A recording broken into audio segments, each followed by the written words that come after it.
Hey everyone, and welcome back for another deep dive. You know, AI is a hot topic these days, and we're diving headfirst into a story that's got everyone in Silicon Valley a little spooked. Yeah, it's kind of a big deal. So basically, we've got this new AI model coming out of China, DeepSeek R1, right? DeepSeek R1, and it seems to be giving OpenAI a run for its money. to say the least, yeah. We'll be looking at this YouTube video that breaks it all down, but the timing of this launch is interesting. What do you mean? Well, DeepSeek launched January 20th, 2025, the same day Trump started his second term. A coincidence. Maybe, but it seems like China's sending a message. But hold on to your hats, because the thing that's really turning heads is this. DeepSeek was developed in just 2 months with a budget of $6 million.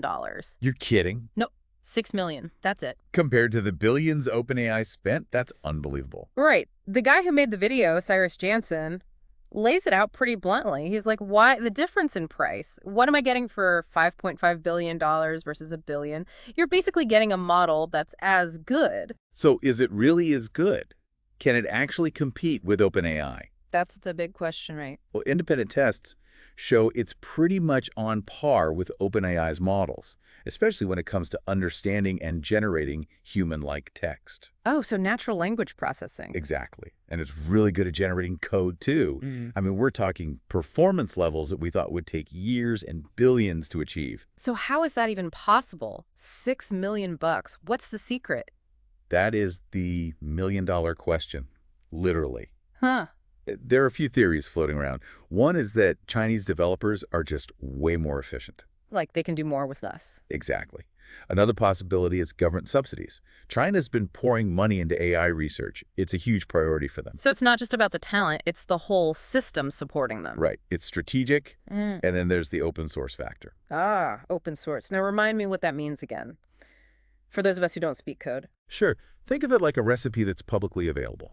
Anyone can use it, adapt it, improve it. That's what open source means for software. So anyone can just grab DeepSeek's code and see how it works. Yep. Tinker with it. Build their own stuff. Doesn't that seem a little risky, letting anyone mess with AI code? It's definitely disruptive. It shakes up the whole software industry, which is built on keeping code secret and protected. This move by China, it's a real game changer. I can see why people are freaking out a little. Yeah. Some see it as democratizing AI, giving smaller companies and researchers a chance to work with this powerful tech without spending a fortune. But there's got to be a downside, right? What about the potential for misuse? You're hitting the nail on the head. There are definitely risks. Policymakers and ethicists are losing sleep over this. Think about deepfakes becoming impossible to detect or autonomous weapons falling into the wrong hands. Okay, that's a bit terrifying. It's new territory. We've opened Pandora's box and we don't know what's going to fly out. Speaking of freaking out, there's this blog post by some meta engineers that's gone viral. They sound pretty worried. Oh yeah, that one's making the rounds. One quote that really stuck with me was this. Management is worried about justifying the massive cost of the generative AI org. How would they face leadership when every single leader of the Gen AI org is making more than what it costs to train DeepSeek V3 entirely? Ouch. Yeah, it's like they're realizing their whole approach might be wrong. That quote really sums up the anxiety in Silicon Valley right now. Their model of throwing billions at AI is being challenged and they don't know what to do. It's like David and Goliath, but with AI. Perfect analogy. And what's really wild is that DeepSeek's success might actually be thanks to the U.S. Wait, what? You're saying the U.S. might have accidentally helped create its own AI rival? It's a possibility. Remember Trump's trade war with China? Vaguely. I try to block out those years. Well, part of that was slapping sanctions on semiconductors. Those are the chips that power everything, right? Including AI. Exactly. The idea was to cripple China's tech industry, but It backfired. spectacularly. Instead of holding China back, they basically said, fine, we'll do it ourselves, and doubled down on their own chip production. So trying to contain them actually made them stronger. Textbook case of unintended consequences. You can't really control tech progress through sanctions. Looks like the U.S. might need to rethink its China strategy, especially when it comes to AI. This isn't just about trade anymore. It's about who leads the world in a tech that's going to change everything. Couldn't agree more. And it's a shift that some people saw coming, like Eric Schmidt, the former Google CEO. Oh, yeah. What did he say? Back in May 2024, he was all confident, saying the U.S. was 2 or 3 years ahead of China in AI. And then? 6 months later, totally different tune. He admitted Chinese companies were catching up fast. I bet he had a mini heart attack when he heard about DeepSeek. You can practically hear the record scratch in his statement from November 2024. He said, "I thought the restrictions we placed on chips would keep them back. This is shocking to me." Even the top guys in tech underestimated China. Wow.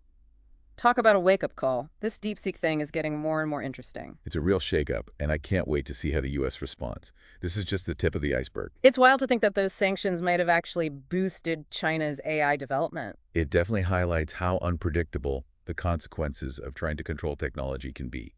So we've talked about how powerful and affordable DeepSeek is, but how is it actually being used out there in the real world? What can it actually do? The applications are pretty mind-blowing, and they're popping up everywhere. We're talking healthcare, education, climate science, even art and entertainment. Okay, break it down for me. What's happening in healthcare? Imagine using DeepSeek to analyze medical images like X-rays and MRIs. It can learn to spot things that human doctors might miss. Like tiny detail. Exactly. Potentially leading to much earlier and more accurate diagnoses. So it's like having a superpowered assistant for doctors. That's a great way to put it.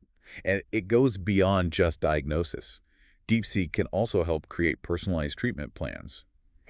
By analyzing a patient's entire medical history, their genetics, even lifestyle factors, and then recommending the most effective therapies. So instead of a one-size-fits-all approach, it's tailoring treatments to each individual patient. Precisely. And that's where AI really shines. It can crunch massive amounts of data and find insights that would take humans forever to uncover. And what about education? How's DeepSeek changing things there?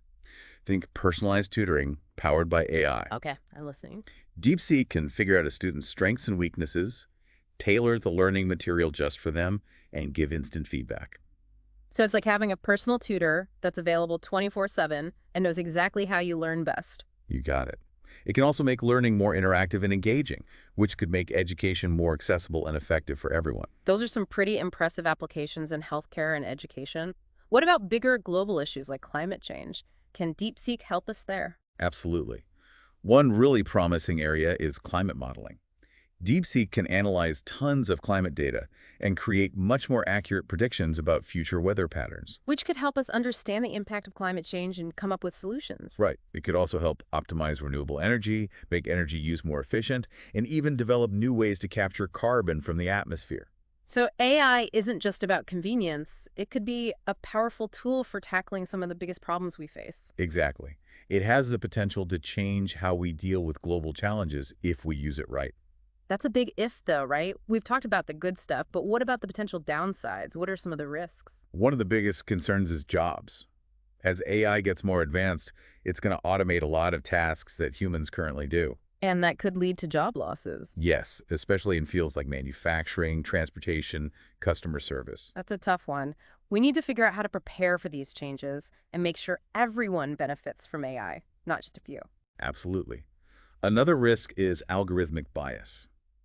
AI systems learn from data, and if that data reflects existing biases in society, the AI will just perpetuate them. Can you give me an example? Imagine an AI system used for hiring that's trained on data from a company with a history of discriminating against women or minorities. Oh, I see. Even if it's not programmed to discriminate, the AI might learn to favor certain candidates based on gender or race because of the biased data it was trained on. So we need to be super careful about the data used to train these systems and constantly check for any signs of bias. Definitely. And then there's the scary possibility of AI being used for bad things, like propaganda or autonomous weapons that can operate without human control. Okay, that's a bit unsettling. It is. These are serious issues that we need to figure out as a global community. It sounds like with great power comes great responsibility, and we need to be very thoughtful about how we develop and use this technology. It's not just about the tech itself. It's about the values that guide its development and the ethical rules we put in place to make sure it's used for good. DeepSeek really challenges the traditional story about AI development. It seems like China is playing a different game altogether. They're definitely changing the rules. And the U.S. and other Western nations are still trying to figure out what's going on. It's like they're saying, we don't need to spend billions. We can get amazing results with ingenuity, efficiency, and a new approach to collaboration. Exactly. And it's making everyone rethink what's possible in AI. And this brings us back to Eric Schmidt's change of heart. It seems like he realized that the U.S. might have underestimated China and maybe even made some mistakes. His admission that the chip sanctions might have backfired is a pretty big deal.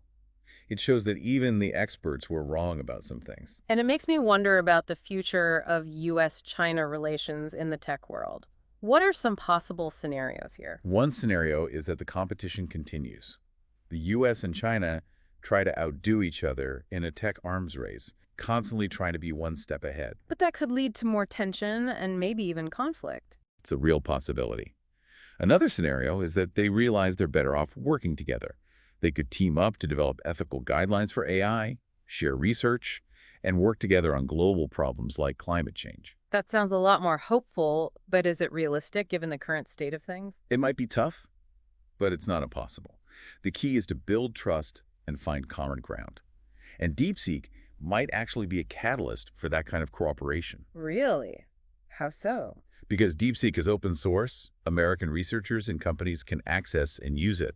This could lead to joint ventures, knowledge sharing, and a blending of approaches to AI development. So instead of being rivals, they could become partners, each bringing their own strengths to the table. Exactly. And that could lead to a more collaborative and diverse tech world where innovation comes from all over the place. That's a pretty optimistic view. It seems like we're at a crossroads, and the choices we make in the next few years will have a huge impact on the future of AI and how it shapes our world. Wow, we've covered a lot of ground today, from DeepSeek's sudden appearance to all the potential benefits and risks of AI. I feel like I just drank from a fire hose. It's a lot to take in, for sure. This whole DeepSeek thing has really thrown a wrench into things. Big time. It feels like a whole new era of AI is beginning. It's definitely a turning point, but disruption can be a good thing. Sometimes it forces us to rethink old ways of doing things and explore new possibilities. So what are some of the big takeaways from this deep dive? What really stands out to you? Well, for me, the biggest thing is that we're definitely entering a new phase of AI development where open source models like DeepSeek are going to be major players. It's exciting because it means more people have access to AI, but it also raises some big questions about how we control it and prevent misuse. It's like we've opened this door to a whole new world full of possibilities, but also potential dangers. Exactly. And another key takeaway is that the global balance of power and technology is shifting. The U.S. can't assume it's going to be the leader in AI forever. China's catching up fast, and we need to adapt to that reality. It seems like a much-needed wake-up call for the American tech industry. Maybe? But it's also a chance to get creative, focus on innovation, and find new ways to work together or compete. So what about the future? What are some possible scenarios that might unfold, and how can we prepare? One possibility is that we just keep going down this road of rapid development, more competition, and AI becoming more widespread and accessible. That would create a more decentralized tech world, which could be both good and bad. Good in the sense that it spreads the power around a bit. Yeah, exactly. But also tricky because we'll need new ways to cooperate, coordinate, and make sure AI is used ethically. Imagine a world where thousands of groups and individuals have access to powerful AI tools. It's going to be a huge challenge to ensure they use those tools responsibly. It sounds like we need to start thinking about global rules and regulations for AI, kind of like what we have for nuclear weapons or climate change. I think that's a really good comparison. Those conversations need to happen now before things get out of hand. So what about regular people? What can we do to prepare for this AI-powered future? It feels overwhelming sometimes. I get it. But you don't have to become an AI expert to be an informed citizen. The first thing is to stay curious. Keep learning about AI. There are tons of resources online, and you can always ask questions and explore different points of view. Be an active learner, not just a passive consumer. Right. Second, work on your critical thinking skills. Learn how to evaluate information spot biases and figure out which sources are trustworthy. AI is going to make it even easier to create and spread fake news, so we all need to be extra vigilant. Like having a built-in BS detector. Exactly. And finally, get involved. Go to community events, join online discussions, talk to your elected officials about AI, make your voice heard. The future as AI is being shaped right now, and we all have a role to play in making sure it's a good one. That's a powerful message. It's easy to feel helpless when technology is changing so fast, but you're right, we can all make a difference. Absolutely. And it's not just about avoiding risks, it's also about embracing the incredible potential of AI to make our lives better and solve some of the biggest problems we face. So a healthy dose of cautious optimism. That's a great way to put it. Be aware of the dangers, but also be excited about the possibilities. Well, I think we've given our listeners plenty to think about today. Any last words of wisdom? Just this, the DeepSeek story is a great reminder that we can't predict the future.